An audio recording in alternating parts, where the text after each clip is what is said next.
Agriculture Recruitment 2021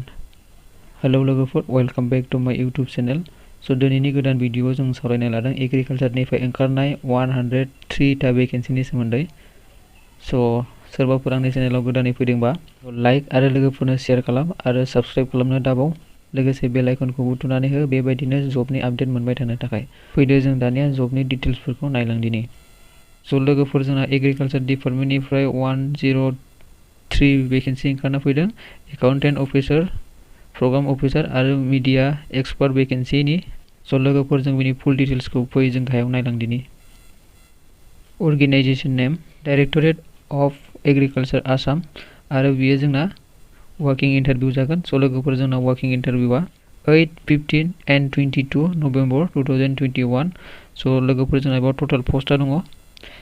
103 आरो बे apply प्रोसेसआ जोंना अनलाइन सो बियो जोंना जब लोकेशना आसामावनो जागोन सो लोगोफोर जोंना बियो आसाम गभर्नमेन्टनि जब सो लोगोफोर जों गाहायाव फैयोबा बिनि अफिशियल वेबसाइटखौ नुगोन नै सो लोगोफोर आं बिनि अफिशियल वेबसाइटखौ आंनि भिडियोनि डिस्क्रिप्शनाव होनानै होगोन सो नोंसोर चेक खालामबानो जाबाय सो गाहायाव माखासे बेसिक इनफरमेशन होनाय दं Directorate of Agriculture Assam has released a notification for the recruitment of 103 account officer, program officer and media expert vacancy.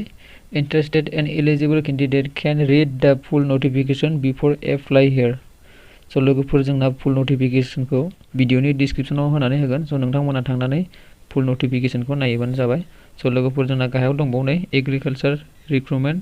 2021 वेकेन्सि details so लोगोफोर जोंना वेकेन्सि डिटेल्सबो होनाय दं सो जोंना फार्स्टआवनो दं लोगोफोर एकाउन्ट अफिसार बिनि थाखाय जोंना 33 टा पोस्ट दं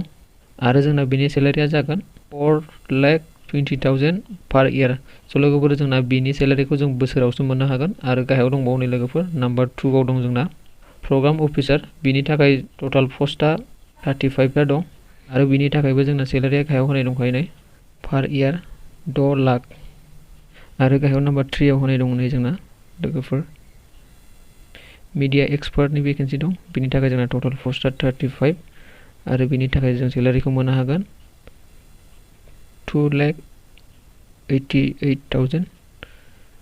सो जों बेखौबो बोसोरावसो मोननो हागोन लोगोफोर सो लोगोफोर जोंना गाहायाव एप्लाइनि सोमोन्दै बुंनाय दं सो लोगोफोर जोंना एप्लाइआ वर्किं इंटरव्यूसो सो जों थांनानै इंटरव्यूखौ हैनो नांगोन सो जोंना फार्स्टआवनो दं एकाउन्टिंग अफिसार बिनि थाखाय जोङो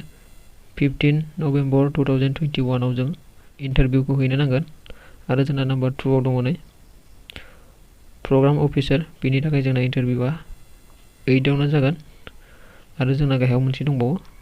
मीडिया एक्सपर्टनि बिनि इंटरव्यूआ जागोन 22 नवेम्बर सो जोंना टाइमखौबो बेयावनो होनाय दंखायो लोगोफोर जोंना टाइमा जागोन 10:30 AM निफ्राय 4 PM सिम जागोन सो बिनि लोकेशनखौबो गाहायाव होखादों नै लोगोफोर agriculture complex director of agriculture Assam Khanapara Guwahati सो लोगोफोर जोंना बेनो लोकेशना आरो गाहायाव बुंनाय दंबावो नै interested candidate will mandatorily be required to bring an application form as per standard form along with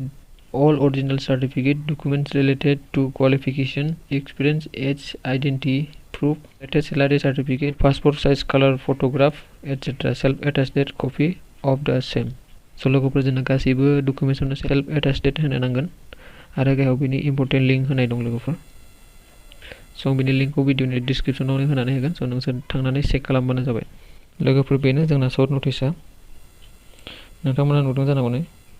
जोंना प्रोग्राम अफिसाराव 35 टा पोस्ट दं एकाउन्टेन्ट अफिसाराव 33 टा पोस्ट दं मीडिया एक्सपर्टनि थाखाय 35